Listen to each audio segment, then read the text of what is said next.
I want to dive deep into the concept of spiritualism involved in narcissism. I want to dive deep into it, and I want to share you the story about how the dangerous, malignant narcissist that has entered my life used hypnotism and black magic to not only open doors to enter into my life without my willingness and permission, but also used further deeper black magic tactics and other dark spiritual forces to keep me tied up to him, and none of this without my willingness. All I could see was something happening that was tormenting me, that was tying me up and creating dangerous things in my life and heaviness in my life, which was not there before that person sneakily entered my life. All I could see was the consequences of the products of the abuse that he was doing through spiritualism. And that was enough for me to pay attention that something was wrong. Only thing, I did not know where it was coming from.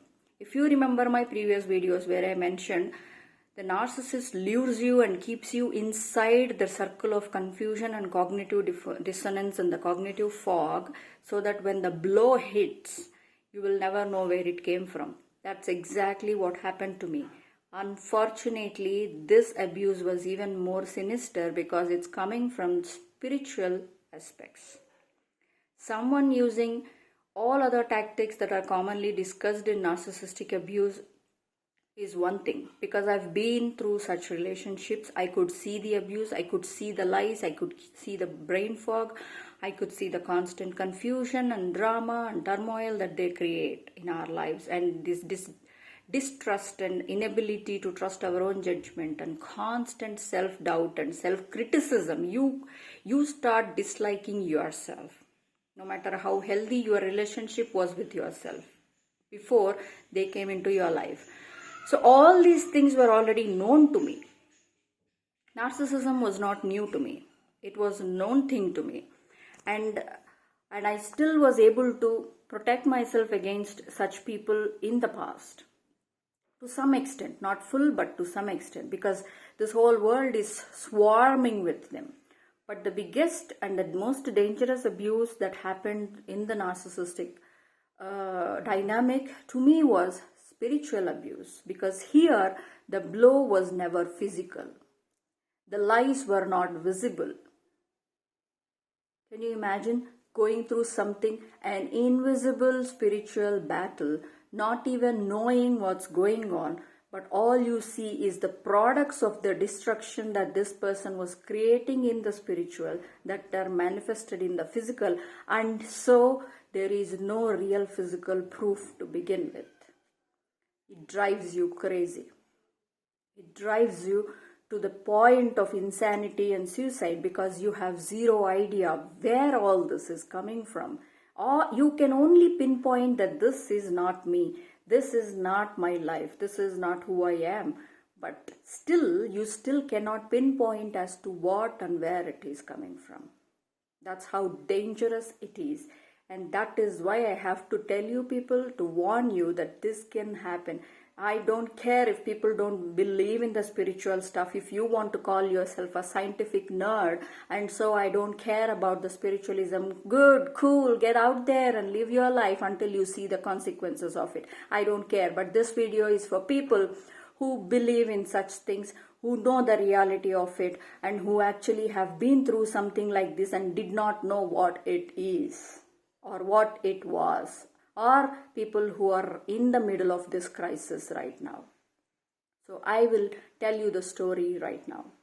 So this person, somehow I caught his eye. He saw me, he somehow saw me to be this beautiful person. Whatever those good qualities people look for, I don't know. He wanted to lure me in. Now usually there are a lot of perverts that try to use seduction or lies and charm and take you on lavish dates or tell you some useless compliments and all those things to lure you in, find out your tastes and do exactly what it is, and all those traps. But no, this guy was not that. This man was used. He is used habituated to use and abuse spiritual laws to get what he wants. So his first thought was, okay, let me collect details about this lady, observe her, use all this information later on to keep her with me. All without knowing what is happening to her. Let her fight this battle alone. Let me drive her to insanity. Who cares? He did not see me as a human. So he saw, his eyes were caught. He wanted to do something with this lady. In this case, the perversion is not even sexual or others. It's even more sinister and dangerous than that.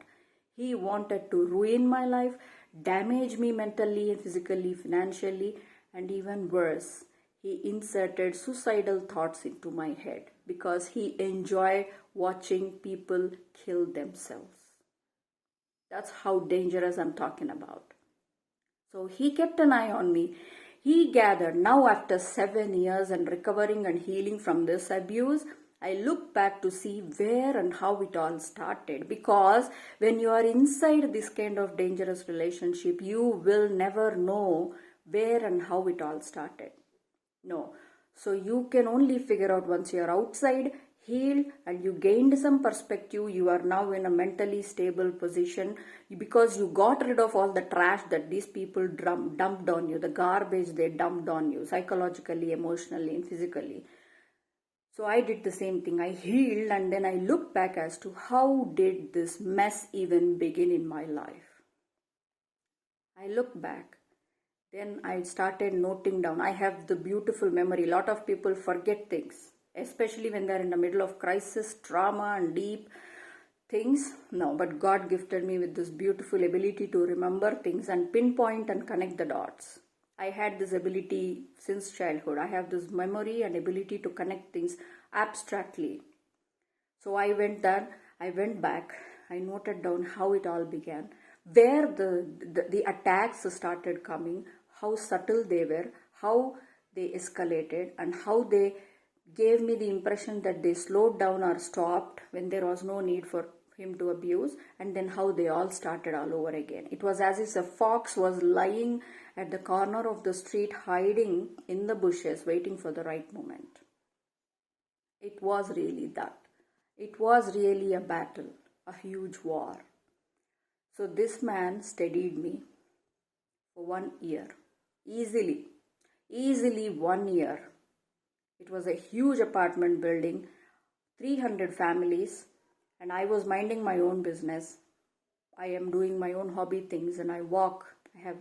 So I was walking, I was doing my own routine things, and this man wanted to harm this one person who was minding her own business.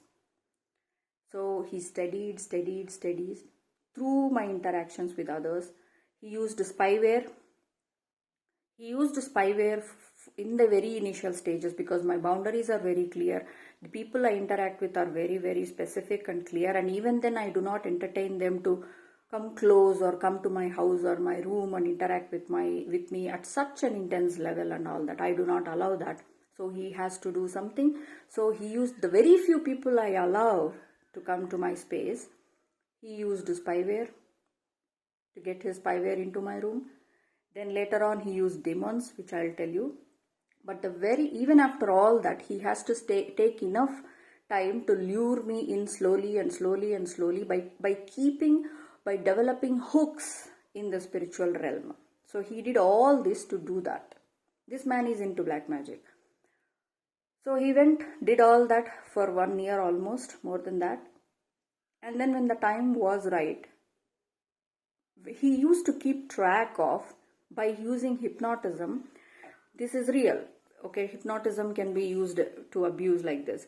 So they create emotional hooks on you, be it for emotions like happiness, emotions like sadness, emotion like when you're going through heavy stress crisis and all that. So this man used to keep track of everything that's going on in my life. Be it a very happy day, he entered. The moment you are in that emotional state, he inserts certain energy into your space so that you start thinking about them. You are very angry, they insert it. You are very sad, they insert.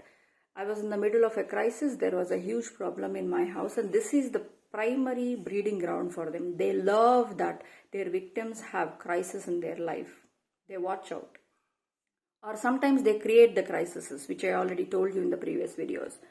If they cannot create enough crisis for the person to lose their balance, they wait. They wait because they are hunting. You are the prey and they are the predator. Never mistake this for affection, love, and all the bullshit that they claim to be. So they waited, and for his fortune or my own unluck, I was in the middle of a crisis. Within 6 months of this man entered my life, or maybe he entered my life through spirituality, but I did not know that he already was keeping an eye.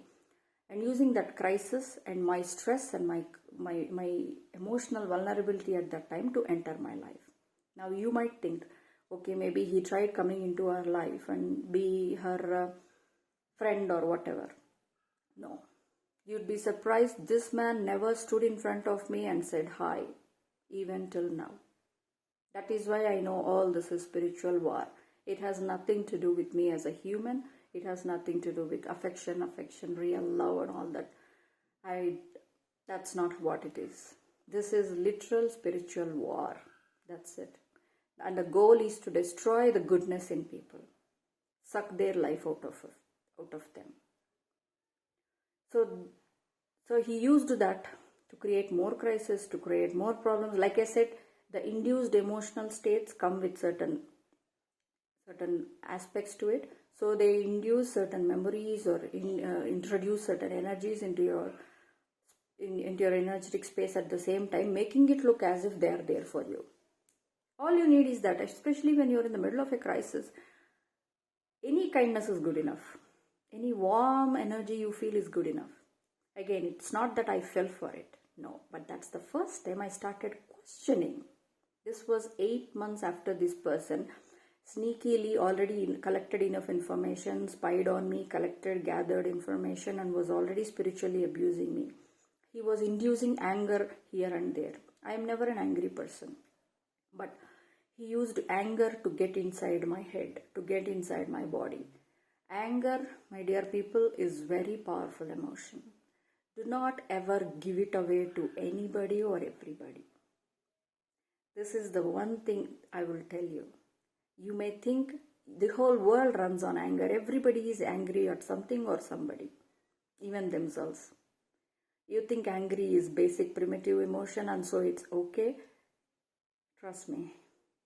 It's the number one gateway for dark forces to enter into you. The number one very easy force for them to come, make it your home, make your life, your body, your mind their home. I'll continue the rest of the aspects in the other video. I don't want to make too much of lengthy videos and bore you people. I'll come down again.